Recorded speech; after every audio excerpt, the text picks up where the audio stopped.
మరి బ్రహ్మచారి అంటే అసలు పెళ్ళే చేసుకోకూడదు. దైవం గురించి ఆలోచిస్తూ ఉండాలి. దైవ జ్ఞానం చేస్తూ ఉండాలి అని అంటుంటారు కదా!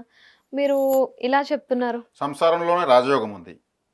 అఘోరి తత్వము, మరి ఇంకేదో నాగసాధు తత్వము. ఇవన్నీ సంసారంలో ఉండవు. నేను ఒప్పుకుంటా. వాళ్ళు ఎక్కడో హిమాలయాల్లో ఊరికి చివరగా వెళ్ళిపోతూ ఉంటారు.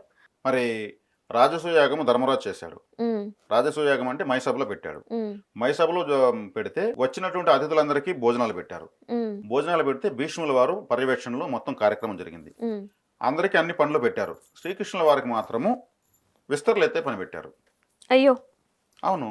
అది అన్నిటికన్నా గొప్ప పని.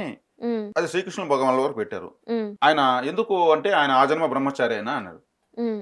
మరి ఆజన్మ బ్రహ్మచారి అంటే ఎలా ఇదంటే ఆయన సంసార ధర్మంలో సక్రమంగా ఉన్న వాళ్ళు బ్రహ్మచారులే. మానసికంగా అన్యథా ఆలోచించే వాళ్ళు బ్రహ్మచారులు కాదు.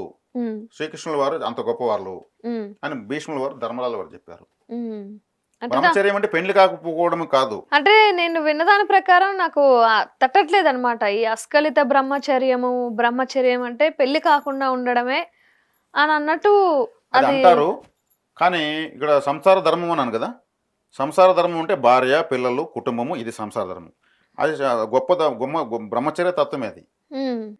అది ఇప్పుడు మనము మన శరీరాన్ని తల్లిదండ్రులు ప్రసాదించారు. హ్మ్.